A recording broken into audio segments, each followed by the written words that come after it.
Hello students. आज हम लोग सीखने जा रहे हैं cis and trans isomer. Cis isomer and trans isomer ये क्या होता है? ये एक ज्योमेट्रिकल आइसोमर्स होता है। ये एक ज्योमेट्रिकल आइसोमर्स होता है। तो ज्योमेट्रिकल आइसोमर्स जो होता है मतलब ये रोटेट करते हैं around the carbon carbon double bond. मतलब इसका जो पोजीशन है इधर उधर हो सकता है। मतलब जो compound which rotate around the carbon carbon double bonds is called geometrical isomers. So geometrical isomer उसे कहते हैं जो कंपाउंड रोटेट करता है around the carbon carbon double bond, तो इसको ज्योमेट्रिकल आइसोमर कहते हैं। तो यहाँ पे हम लोग का क्वेश्चन है find the type of isomer. तो मतलब कौन सा आइसोमर आपको बताना है, ये वेदर इट इज सिस और ट्रांस। ठीक है, और यहाँ पे 4 क्वेश्चन दिया है। Question A, B, C and D. तो इसमें आपको 4 क्वेश्चन दिया है। तो इसमें से आपको बताना है कौन सा सिस आइसोमर, कौन सा ट्रांस आइसोमर। तो सिस आइसोमर का मतलब सिस आइसोमर कैसे पता चलेगा और ट्रांस आइसोमर कैसे पता चलेगा?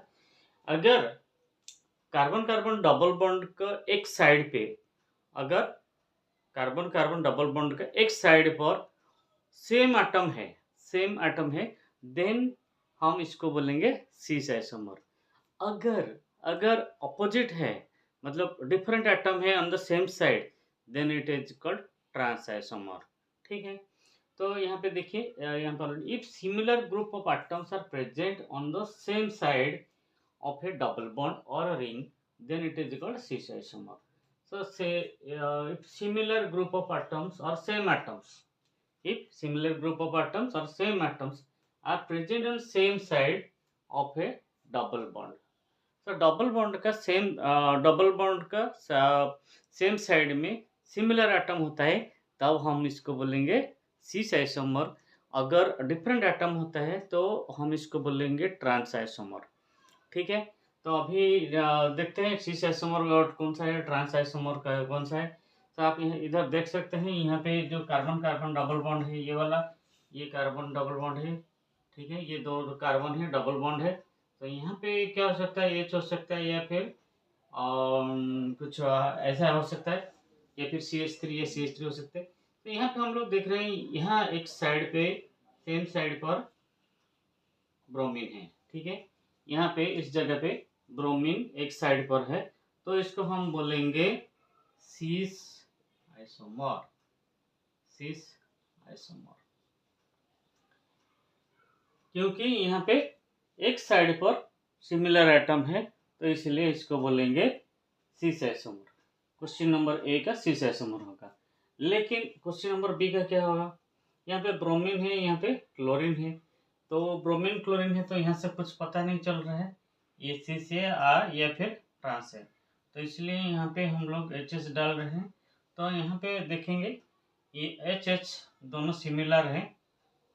ठीक है, ऑलरेडी दिया यहाँ पे HH लिखा है, तो मतलब ये सिस आइसोमर भी है, सिस आइसोमर। ठीक है, अब ये वाला क्वेश्चन में देखिए, ये वाला क्वेश्चन में ब्रोमीन अपोजिट साइड्स पे है। ये जो डबल बॉन्ड है, सी डबल बॉन्ड है, इसका अपोजिट साइड में ब्रोमीन आ गया, इधर ब्रोमीन इधर ब्रोमीन। तो मतलब अगर हम यहाँ पे एक लाइन खींच लेते हैं, इसका अपोजिट साइड, इस तरफ ऊपर की तरफ ब्रोमीन है, नीचे की तरफ ब्रोमीन है, लेकिन इस साइड में ब्रोमीन नहीं है, और कुछ कंपाउंड होगा। ठीक है, तो यानी कंपाउंड हो सकता है। ठीक है, यानी अदर कंपाउंड हो सकता है। तो इसका मतलब यहाँ अपोजिट साइड में ब्रोमीन है, तो इसको हम बोलेंगे ट्रांस आइसोमर। इसको हम बोलेंगे ट्रांस आइसोमर,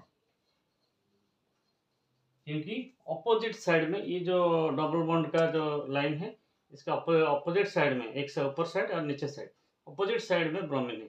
और इसमें देखिए इधर में अगर यहाँ देखते हैं तो सेम साइड पर ब्रोमीन है, लेकिन यहाँ पे अपोजिट साइड पे ब्रोमीन है। नाउ नेक्स्ट क्वेश्चन, यहाँ पे क्या होगा, सिस होगा या ट्रांस होगा? तो यहाँ पे तो ये तो पता नहीं चल रहा है सिस है या ट्रांस है, लेकिन यहाँ अगर हम हाइड्रोजन डाल देंगे तो ये ट्रांस हो सकता है, ये ट्रांस हो सकता है। अगर हाइड्रोजन हाइड्रोजन अगर यहाँ है तो ये ट्रांस आइसोमर हो जाएगा। लेकिन दूसरे कंपाउंड अगर होगा, सपोज यहाँ पे क्लोरीन आ जाए, आयोडीन है, सपोज यहाँ पे आयोडीन है, तो अब हम डिसाइड करेंगे नॉट बाय से ये अगर ऐसा सच सिचुएशन हो गया, सपोज ये यहाँ पे आई आ गया और यहाँ पे एच आ गया, तो अब क्या होगा? अब बताइए, ये आपके लिए क्वेश्चन है, ये कौन सा आइसोमर होगा?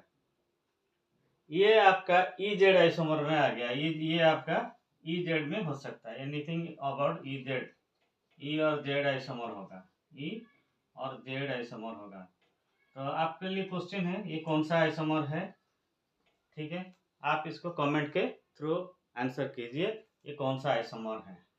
ठीक है, right the correct answer for this question D. Okay okay, thank you all. आप इतनी देर सब समझ रहे थे, तो ये आपका ई जेड आइसोमर भी आपका एग्जाम में आएगा, cis isomer and trans isomer ये भी आपका एग्जाम में आएगा। ठीक है, तो आप ये वाला क्वेश्चन करके आप आंसर कीजिए कमेंट में। Okay, thank you.